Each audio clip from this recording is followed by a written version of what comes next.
Perkenalkan, nama saya Sandi Murdika dari Prodi PJKR Universitas Negeri Semarang. Nah, di sini saya akan sedikit menjelaskan bagaimana perilaku atau sikap seseorang terhadap olahraga yang dilihat dari psikologi olahraga.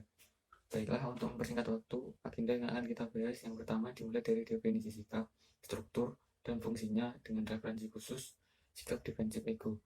Lalu, membahas cara mengukur sikap yang menurut pendapat para ahli yaitu dari Truston, Likert, dan Osgood. Kemudian, memahami berbagai faktor yang mempengaruhi sikap terhadap olahraga.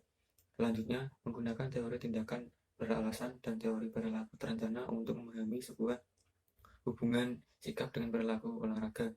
Lalu, menggunakan model trans-teoretikal untuk memahami masalah dalam menerjemahkan sikap berolahraga dalam partisipasi olahraga. Dan yang terakhir, strategi untuk mengubah sikap terhadap olahraga. Definisi sikap.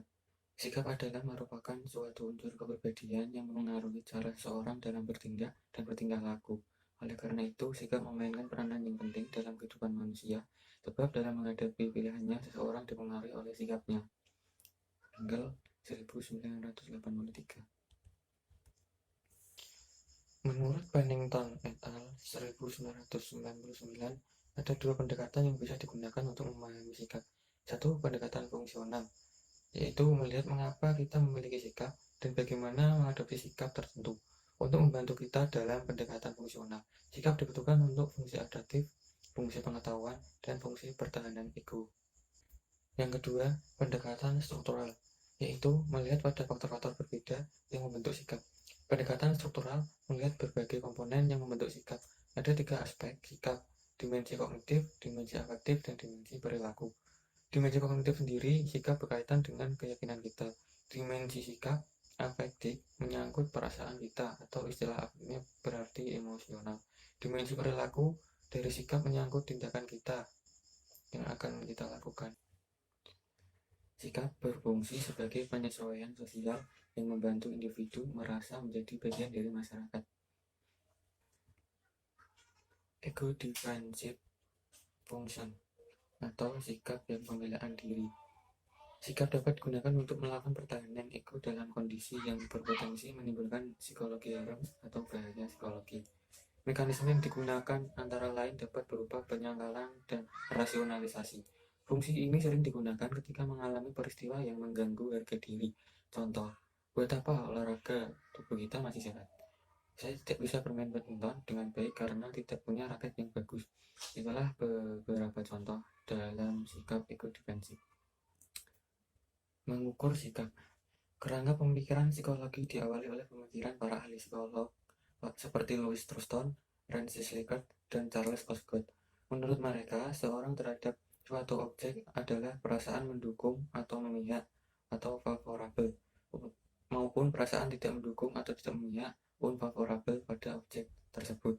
Skala Likert digunakan untuk mengukur sikap, pendapat, dan resepsi seorang atau sekelompok orang tentang fenomena sosial. Dalam penelitian, fenomena sosial ini telah ditetapkan secara spesifik oleh peneliti yang selanjutnya disebut sebagai variabel penelitian.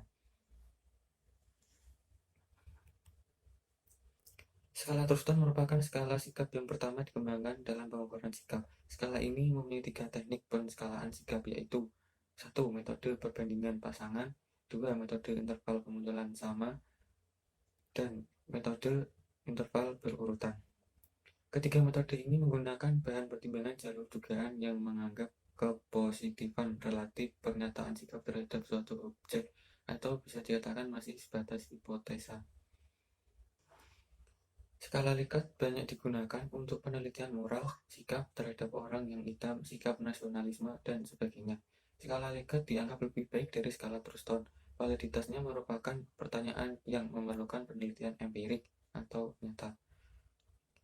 Misalnya dalam pengukuran tingkat kebugaran jasmani siswa SMP menggunakan TKJI atau tes kebugaran jasmani Indonesia. Di situ ada kelompok umur-umur yang sudah ditentukan berapa nilai baik, sangat baik, ataupun kurang dalam tes kebugaran jasmani Indonesia. Semantik diferensial Charles Osgood 1957 yang memperkenalkan teknik pengukuran ini menekankan pada aspek semantik sebuah kata teknik SD yang merupakan penyempurnaan dari skala Likert. Semantik diferensial memiliki 3 dimensi dalam pengukurannya, yaitu dimensi evaluasi atau baik atau buruk, dimensi potensial atau kuat atau lemah, dan dimensi aktivitas atau aktif atau pasif. Untuk dimensi evaluasi, sebuah subjek akan dinilai dengan baik atau buruknya topik stimulus yang disajikan, termasuk perasaan, kualitas, dan moral yang dimiliki oleh subjek.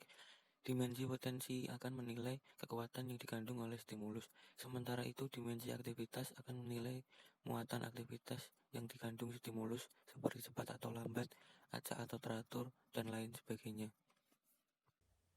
Kemudian faktor-faktor. Weinberg and Codd 1995 mengemukakan bahwa psikologi olahraga 1. Mempelajari bagaimana faktor psikologi mempengaruhi performance fisik individu. Kedua, memahami bagaimana partisipasi dalam olahraga dan latihan mempengaruhi perkembangan individu termasuk kesehatan dan kesejahteraan hidupnya. Ada beberapa faktor lain yang dapat mempengaruhi sikap olahraga berasal dari internal atau eksternal diri. Misalnya 1.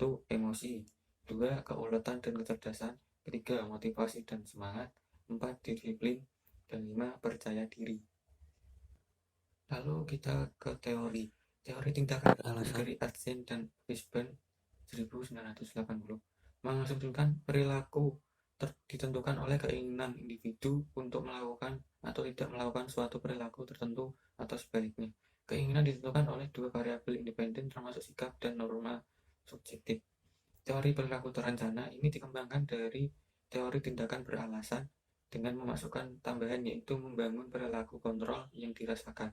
Teori Atzen tentang sikap terhadap perilaku mengacu pada derajat mana seorang memiliki penilaian evaluasi menguntungkan atau tidak menguntungkan.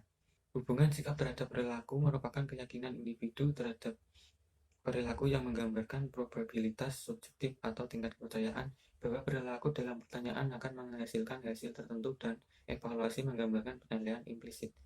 Misalnya jika kita rutin berolahraga, maka tubuh kita akan tetap sehat dan terhindar dari penyakit. Model transteoretikal. Terdapat 6 tahap dalam model transteoretikal ini, yaitu 1. Tahap presentemplation atau belum memiliki keinginan, 2. Tahap contemplation atau sudah mengetahui perilakunya, 3. Tahap preparation atau memiliki keinginan melakukan perubahan, 4. Tahap action atau mulai melakukan perubahan, 5. Tahap maintenance atau berusaha mempertahankan, 6. Tahap termination atau sudah yakin 100%. Tahapan-tahapan di atas bersifat fleksibel. Terkadang ada orang yang tidak sampai ke tahap maintenance tapi kembali ke tahap pre-contemplation karena beberapa faktor penghambat seperti lingkungan, ekspektasi, dan lain-lain. Transteoretical model memiliki nilai dalam memfasilitasi dan mengakselerasi perubahan perilaku yang berkaitan dengan olahraga.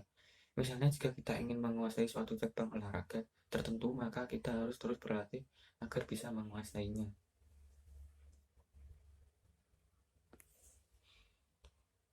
Strategi merubah sikap olahraga. Merubah sikap olahraga bukanlah hal yang mudah, karena banyak sekali permasalahan yang dihadapi. Untuk dapat menyelesaikan masalah tersebut dapat diatasi dengan 1. Memotivasi diri sendiri untuk melakukan olahraga. Itu datangnya dari luar atau eksternal diri. Kedua, kebiasaan atau kedisiplinan dalam berolahraga berasal dari diri sendiri. Lalu yang ketiga, menciptakan suasana yang kondusif.